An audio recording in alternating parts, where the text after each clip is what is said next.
Les saludamos nuevamente desde el Instituto Nacional de Enfermedades Respiratorias Ismael Cosío Villegas y les damos la bienvenida a un nuevo ciclo de videoconferencias sobre temas médicos de alta especialidad para este 2018.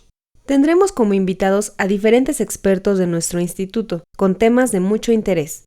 Les recordamos que nos pueden hacer llegar sus dudas, sugerencias y comentarios vía correo electrónico a través de la cuenta canaliner@hotmail.com. El día de hoy contamos con la presencia de la doctora Marta Guadalupe Torres Fraga, médico egresado por la Universidad Autónoma de Tamaulipas. Cuenta con la especialidad de neumología y alta especialidad en trastornos respiratorios del dormir por parte de nuestro instituto, maestría en ciencias médicas otorgada por la UNAM. Actualmente adscrita a la unidad de medicina del sueño. Cuenta con una amplia experiencia en el tema que hoy abordaremos, por lo que nos expondrá control central de la respiración a altitudes moderadas y su posible impacto sobre los trastornos de sueño. A continuación, le cedemos la palabra. Control central de la respiración a altitudes moderadas y su posible impacto sobre los trastornos de sueño. Y bueno, la razón fundamental de esto es que yo he tenido siempre una particular afinidad por el tema cuando hablamos del control de la respiración como un mecanismo participante de alteraciones que llevan a hipoventilación crónica. Entonces, en el contexto de enfermedades neuromusculares, hipoventilación, obesidad, hipoventilación alveolar central congénita, pues la verdad es que este tema me resulta apasionante y pues por eso es que mi tesis de maestría y ahora doctoral versa alrededor del tema. El problema es porque justo lo que me corresponde abordar el día de hoy no es en ese sentido, es en el sentido contrario de la asociación entre alteraciones del control respiratorio y patologías que más bien están relacionadas a hiperventilación, es decir, apnea central, altitud y todo este complejo de alteraciones que se encuentran, como ya les he ilustrado, pues del otro lado del espectro. No es que no se quiera, solamente cuando se abordan estos temas y cuando se estudian estos temas, no se puede tener conflictos de interés porque ningún laboratorio ni ningún equipo va a estar interesado en pagarme por hablar de esto. Entonces, he decidido abordar el tema integrándolo de la siguiente forma. Vamos primero a hablar un poco acerca de la regulación de la respiración, intercambiando un poquito el término de control central, así como sus métodos de estimación. Después vamos a hacer algunas señales relevantes a estos fenómenos cuando se presentan durante el sueño. Vamos a después a platicar un poquito de la información que tenemos de estas alteraciones y de estos mecanismos cuando el sujeto está sometido a altitud, para después tratar de integrar algunas conclusiones al respecto. Entonces, hablando de la regulación de la respiración, se sabe que no hay un control único. Sabemos que hay estructuras que por excelencia queremos nombrar como controladores, pero sabemos que la regulación de la respiración tiene diversos elementos, unos controladores, otros controlados y otros que tienen una participación también adyacente.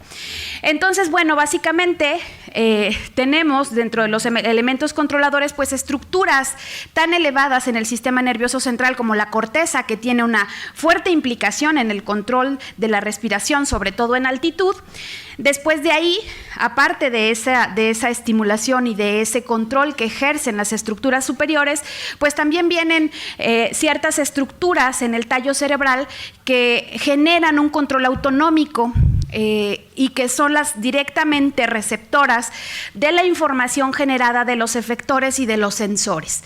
Entonces así se hace un círculo de retroalimentación y anteroalimentación para generar un control de la respiración cuyo objetivo principal es generar un equilibrio, mantener un estrecho equilibrio en el balance ácido-base a través de la movilización de dióxido de carbono y así mantener también el aporte de oxígeno que es necesario para la respiración celular, usando solo un mecanismo que es la ventilación alveolar. Es decir, todo este sistema de estructuras que ya les describí, pues tienen como único objetivo mantener ese control a través de la movilización de gas. A lo largo de la historia de la respiración, siempre se ha querido tratar de medir o estimar qué tanto responde una persona y qué tan estrecho puede ser esa regulación, qué tan preciso puede ser esa regulación de la ventilación, midiendo a través de alguna prueba esta salida, este gasto que generan las asas de alimentación y retroalimentación. Así entonces tenemos técnicas tan antiguas como evaluar el tiempo de apnea, cuánto tiempo se puede quedar una persona con muchas deficiencias, el patrón respiratorio, que todavía a la fecha, cuando no se tiene una prueba de respuesta ventilatoria, son marcadores de control de la respiración bastante conocidos, BTTI, TI-TOT, conocidos también como flujo medio inspiratorio y ciclo de trabajo. Agregar carga mecánica al sistema respiratorio y ver cómo responden algunas variables es otro de los posibles mecanismos. También despertó en un cierto tiempo, por ahí de los 80s, un gran interés el medir la presión de oclusión a los 100 milisegundos de iniciada la inspiración, mientras se genera una fuerza por contracción isométrica de los músculos inspiratorios. Y finalmente llegamos a lo que es como más diseminado, es una técnica un poquito más aplicada en todos los centros que se dedican a evaluar el control de la respiración. Y me estoy refiriendo a la respuesta ventilatoria a estímulos químicos crecientes que pueden generar una respuesta ventilatoria. ¿Cómo estimamos o profundizando un poco más en cómo se generan estas pruebas? Bueno, pues se somete al sujeto a un reto, a un estímulo químico que puede ser hipóxico, que puede ser hipercárnico, y por excelencia, ya que abundamos un poquito en las estructuras de control, pues recordemos que los sensores al dióxido de carbono se encuentran propiamente en esas células neuronales especializadas en el tallo cerebral. Entonces, clásicamente decimos que la prueba más importante para estimar el control central de la respiración, pues se basa en la sensibilidad de los quimiorreceptores centrales al dióxido de carbono a través de la estimulación hipercárnica. Aquí tenemos un ejemplo de nuestro laboratorio en la clínica de sueño que dirige el doctor Pérez Padilla y del que se generó parte de la información que les voy a presentar. Entonces, bueno, ya vimos un poco qué es el control, ya vimos un poco cómo tratamos de estimarlo. Pero tenemos que recordar algunos conceptos que se relacionan estrechamente al estado de sueño. Este esquema, que ya conocen, sufre un cambio importante solamente por el hecho de ir a dormir. Nosotros no vamos a tener esa estimulación cortical o de centros superiores de la vigilia. Entonces, la inmensa mayor movilización de ventilación va a estar a expensas de la respuesta que tengamos a esos estímulos químicos y a esa regulación autonómica. Así entonces, se sabe que cuando se estudia la respuesta ventilatoria a estímulos hipóxicos e hipercárnicos, esta gráfica casi todos la conocen, se observa un cambio en la pendiente de respuesta entre el sujeto en el estado de vigilia y en los diferentes estadios de sueño, tanto al estímulo hipercárnico como al estímulo hipóxico. Como resultado, entre otras cosas, de cambios fisiológicos que suceden durante el sueño, se suele decir que el nivel de dióxido de carbono que alcanzamos cuando vamos a dormir es algunos milímetros de mercurio más alto que lo normal que manejamos cuando estamos en vigilia. Como ya menciono, no es el único efecto, pero sí forma una parte importante de esta elevación al dióxido de carbono. Entonces, otro concepto que tenemos que recordar es aquel de umbral apneico. Cuando estamos bajo efectos del sueño fisiológico y sin esa estimulación cortical que resulta tan importante como estimulación respiratoria en la vigilia, cuando caemos a sueño fisiológico, el nivel de dióxido de carbono que se puede llegar a alcanzar por algún disturbio puede alcanzar un umbral que nosotros conocemos como umbral apneico. Es el punto en donde se genera una pausa en la respiración por haber alcanzado un cierto nivel de dióxido de carbono. El sueño es especialmente vulnerable para exhibir esta alteración. Y bueno, estas rayitas ya no alcancé a rotularlas, disculpen. Esta línea gruesa negra imaginemos que es el umbral apneico, se encuentra algunos milímetros de mercurio por debajo de nuestro nivel de dióxido de carbono cuando estamos despiertos, y como ya les había mencionado, como suben unos milímetros de mercurio, pues cuando vamos a dormir en condiciones fisiológicas, esta diferencia en el dióxido de carbono se hace más importante y es como ese colchoncito de seguridad que nos protege de no estar haciendo apneas centrales cuando nosotros vamos a dormir. cuando hay ciertas patologías como una sensibilidad incrementada o nos exponemos a un nivel de dióxido de carbono que se reduce por efecto de la altitud, nuestra reserva de dióxido de carbono es sensiblemente más bajo y entonces estamos a más expensas de una alteración respiratoria que nos lleve a una pausa central en la respiración. No es tan fácil como solo la reserva de dióxido de carbono. Hay algunos modelos matemáticos que integran otras variables más dinámicas y que involucran básicamente otros fenómenos que también están involucrados en esa respuesta ventilatoria que se obtiene durante el sueño. Así tenemos básicamente tres grandes elementos en el modelo de ganancia de ASA, el elemento del ganancia de controlador, la ganancia de planta y el retraso circulatorio. Aquí en este ejemplo, en esta ilustración, que es una proyección esquemática de lo que teóricamente pasaría en este modelo, se ilustra lo que pasaría con diferentes ganancias de planta, es decir, cómo está la condición de volumen pulmonar, reserva de dióxido de carbono, reserva de oxígeno, es decir, las condiciones fisiológicas del sujeto. Pero lo que nos interesa a nosotros es ver cómo se comporta esa ganancia de controlador, que es la respuesta ventilatoria a los estímulos bioquímicos. Entonces, aquí tenemos esta ilustración que aborda el tema que nosotros queremos tratar, y entonces tenemos que en condiciones de normocapnia y en condiciones fisiológicas de una respuesta ventilatoria, digamos que normal, tenemos una cierta pendiente y que esa cierta pendiente nos lleva al punto donde se intersecta con esta línea hiperbólica, es el punto del umbral apneico.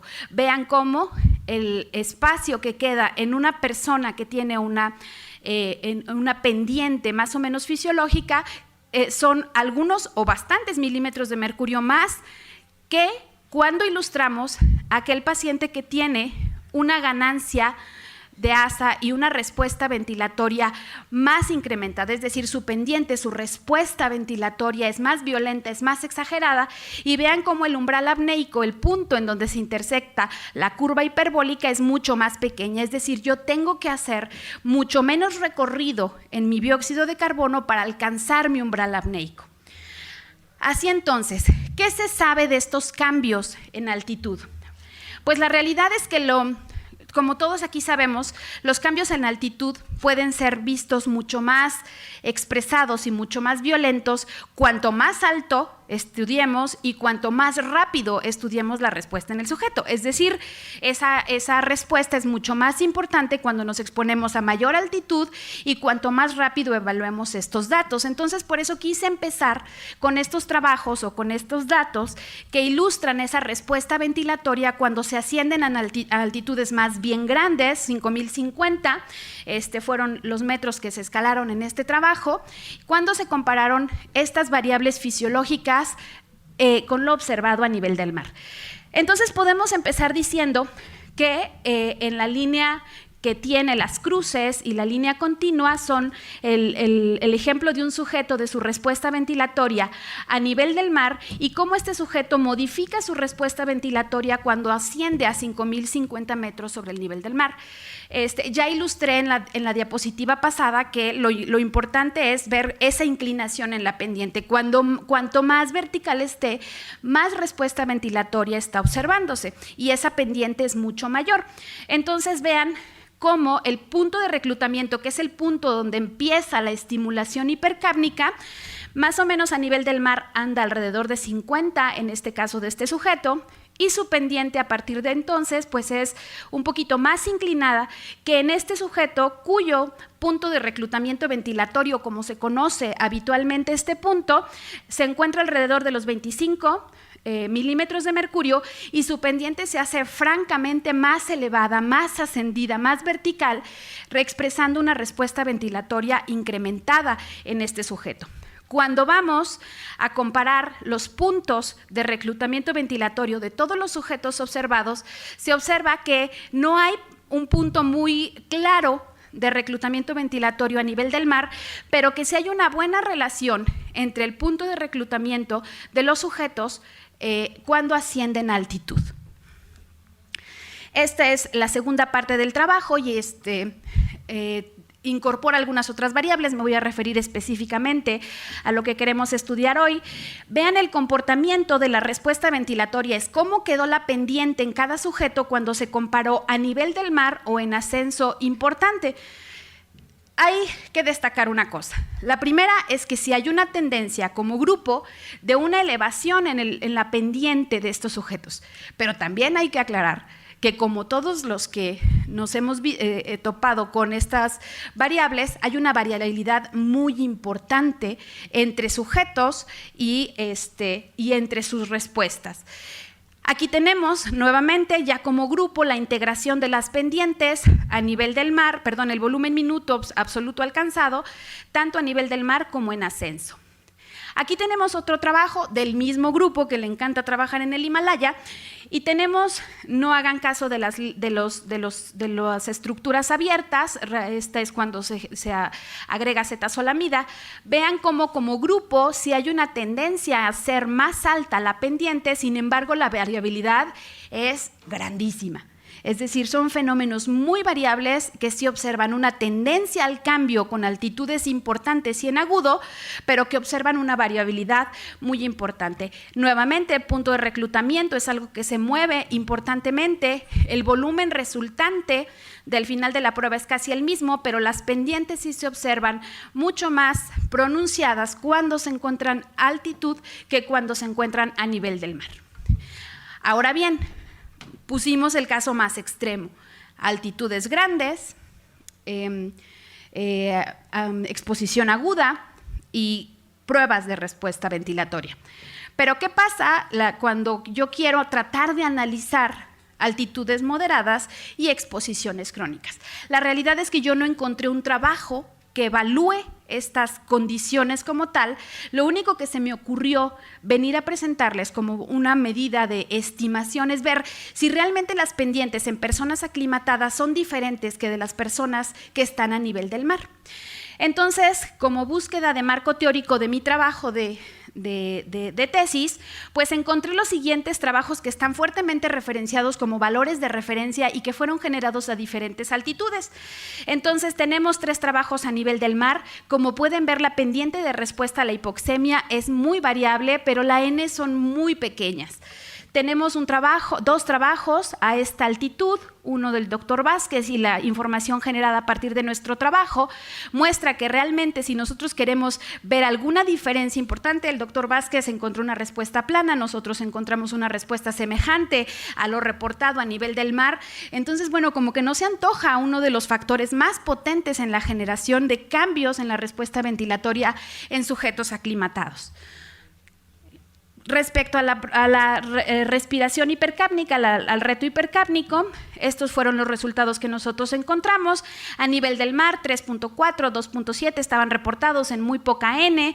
A 1500 metros, 2.6 y a 2240, como pueden ver, es mucho más homogénea la respuesta ventilatoria hipercápnica reportada en las diferentes series, pero pues yo la verdad es que tampoco apostaría por una diferencia muy importante.